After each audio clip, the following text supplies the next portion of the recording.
Excited to get back to practice today. Obviously, when you play a team twice in the same conference season, you have a lot that you can take away from. That was early, obviously, to kick off conference season. And I think we're both better than we were at that point. And we'll draw from that game, and we'll draw from who we need to be prepared for Thursday night and excited about practice today. Questions?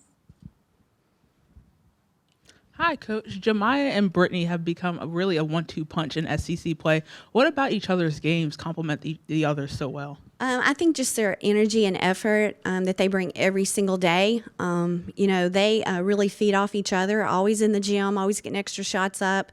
We've seen Jemiah's offensive output grow. I think it's just the freedom she feels. I mean, we've told her we want her to be more aggressive offensively. She's really stepped up to that. She continues to work on her three ball, continues to work on her free throws. And then you've got Britt, who, is again, having sit out last year, and now she's back. And I think both of those two are really playing their best basketball right now. We'll go to Max on Zoom. Yeah, Coach, when you came here, Bama was in the midst of a 42-game losing streak to Tennessee. You helped end that with a 5 and went on your own 5-game winning streak.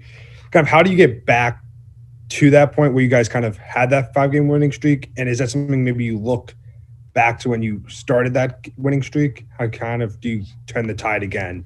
I think you always draw from those experiences. But when you look at different rosters and different combinations and the different things you need to be successful, I think those are 5 great examples of when we executed the game plan and we're able to. Obviously, any Tennessee team is so good rebounding wise, and we're able to really defend the glass, really take care of the basketball, and I think those are 2 staples any time in the SEC, but certainly against a Tennessee team that's known for their rebounding and the way that they turn people over with their length. And so taking care of the basketball and rebounding were critical in those 5 wins, and it'll be critical again on Thursday night. Tennessee scored 24 points on you guys in the fourth quarter and held you guys to 7. Are you guys trying to focus on different points of that fourth quarter to maybe play a stronger fourth quarter against them this time around? Absolutely. I know that, it was a 1-point game there, and we really did a great job of kind of sticking together and weathering the storm early, not having Meg, in that game, and her being back and them not having Burrell. It'll be interesting matchups. So I do think we're can draw from that game, but I do think, too, both rosters are in a different place in a positive way than where they were at that point. So the matchups will be really interesting, and, again, it just starts on defending and giving them one-shot opportunities and no easy baskets on putbacks, and then no easy baskets from turnovers, and easy baskets will be critical to our success. Hey, Coach. Last game you were saying you were looking for an interior presence on the glass and also on the defensive end. Jada Rice, she played well, coming in with immediate impact with 5 block shots. What went into that lineup change, and do you see that her continue to have impact off the bench? I think it's just dictated by practice each week, how that lineup will go. Man, if Jada can give us 8-8 and then 5 blocks, we're gonna love that every single day. I just continue to see her growth. I felt like she was really focused and has really worked, to put herself in a position to just help our team. She's such a great kid and wants so badly to help. And, her role is a little different than it's been in the past. And I think she's had a little bit of a role adjustment, but I think she's really starting to adjust, whether it's off the bench or to start the game. She just wants to help her team. And I thought she got a real good feel for the game watching the other night and came in and really impacted it. And right now that's probably the same.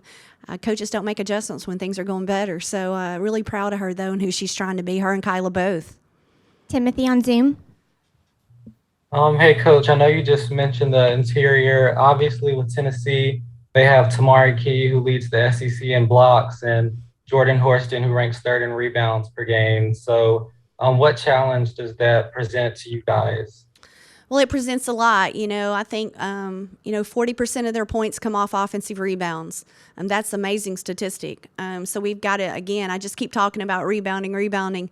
But both of those players are impact players. They're future NBA, WNBA draft picks. Both of them can impact the game in so many different ways, just beyond the offensive end. I mean, Horston does such a great job of deflections and being active defensively and starting the break off her rebound. And then, Tamaria just does a great job of protecting protecting the rim and is the best rim protector and maybe the defensive player of the year in this league because she's so good at the rim and protecting it. She's certainly one of the top candidates for that this year. Max on Zoom. Coach, I think Ashley kind of alluded to it earlier, but you guys kind of had Tennessee, you playing them close through 3 quarters. What do you kind of take away from those 3 quarters that are going to help you this time around? I think the one of the biggest things is you can't come out and be passive, and I thought we did a great job, in moments against Kentucky, the way we started the game, the way we were really consistent early. We've just got to string longer periods of time together where we're really the aggressor. And what I mean by that is, playing off 2 feet, getting to the rim, getting to the free throw line, knocking down open shots. We just miss shots, and you can't fault our kids for that. We got great shots, and we were the aggressor when those good things were happening for us. So I think the aggressor on the offensive end, and then obviously being aggressive on the defensive end with box outs and loose balls and, those loose ball rebounds we've got to come up with. Sunday was yet another close loss for Alabama. Have you seen any dip of morale, or is the team like a little bit more hungry to get over that hump of a close win? No, I think as coaches we correct, and, coach it, and continue to stay positive. And I see that with our team. I mean, we just continue to go back to work every day. I think our kids understand this is a process, and we're certainly going to turn it into a positive process. And we continue to grow and get better. And it's a very, very small margin for error. And we've made a few too many. And, at some point we want to turn that tide and, take steps forward. But the only way you get there is to continue to stay positive and continue to work. You either work on adversity or it works on you. And I know there's a group in that locker room, a staff and players that just continue to go to work every day and prepare. And our preparation is what we can control. Max, you got another one for us? Yes, ma'am. Go ahead. Can you just talk about, since you got in here, the importance of the Tennessee games? Just one as as a rivalry, but also how Tennessee is looked upon in the sport. How important are these games? Well, I think they're important, Max, but they're all 16, just as equally important to me as a coach. Obviously we have great respect and admiration for their program. What Coach Summit has done for our game and what Kelly now does for our game, and how much we all respect that and want to embrace that and continue to help the game grow the way Coach Summit has and the way Kelly does. And we're just excited about the opportunity Thursday. Nothing changes for us as far as it's any less or any more important, but I do think it speaks volumes of the progress our program has made. To win in Knoxville and to win here. And we want to continue to try and do that and get back to that point. So whether it's Tennessee or whomever on Thursday, we just want to win the next game because it's the next game. But I do think it shows progress that our program has made. Thanks, Coach. Thanks, everybody. Thanks, everybody, for coming out. Roll Tide.